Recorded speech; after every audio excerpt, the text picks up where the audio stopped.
તલોદ સંગીની ફોરમના પ્રમુખ દીપાબેન કુવાડિયા અને તેમની ટીમ દ્વારા રખિયાલ ખાતે આવેલા શ્રાવણધામ કે ગરડા ઘર ખાતે વડીલ વંદનાનો કાર્યક્રમ યોજાયો હતો। Story report by Dilip Parmar, Talod, Sabarkantha.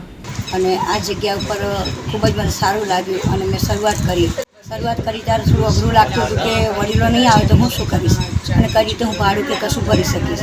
તો આર્થિક સ્થિતિ થોડી ફાઇનાન્શિયલી મારી પાસે નથી, પણ થોડું લાઈન અમે ચાલુ કરી અને આજે વડીલો આવી ગયા છે અને ખૂબ જ સારું લાગે છે। અને સંગીની ફોરમ જે આવ્યું એ અમને ખૂબ સારું લાગ્યું અને અમે તમને કંઈક એવું હશે તો માગણી કરીશું, આશા કરીશું, તો તમે અમારી આશા પૂરી કરજો।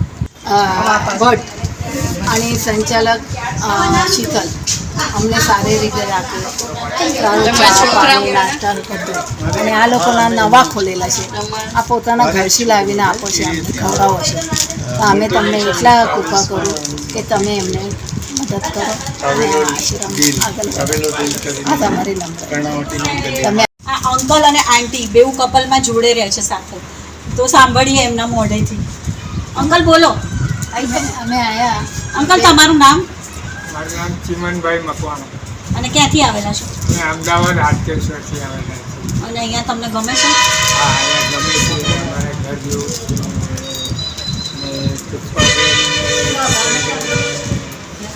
ઘણું ઓલું કરેલું, ઘર કરતાંય સારું લાગે છે। અને તમારું નામ? મારા એમાબેન ચીમન મકવાણા। અમને પુષ્પાબેન, શીતલબેન આ બધું સારું રાખે છે અને આશ્રમ 2 મહિના થઈ ગયા ખોલે।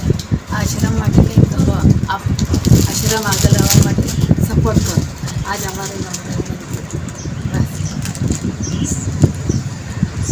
સંગીતની અમારું ગ્રુપ કેવું લાગ્યું તમને? સરસ લાગ્યા, સંગીતની ગ્રુપ સરસ છે, અંતાક્ષરી અમારી મજા આવી, મજા આવી અને આવતા રહો તમે। આ અમારી નમ્ર વિનંતી, તમને ધન્યવાદ। ચોક્કસ આપણે કહીશું। બસ બધા આવતા રહો, બધાના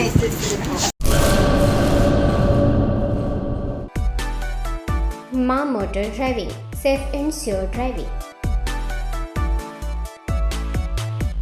ડ્રાઇવિંગ એ શોખ સાથે આપની મોટી જવાબદારી પણ છે। અમારા ઇન્સ્ટ્રક્ટર દ્વારા સચોટ અને સરળ માર્ગદર્શન, આપની રોજની તાલીમની માહિતી મેળવીને શું અધુરાશ છે એના ઉપર પૂરું ફોકસ કરાય છે।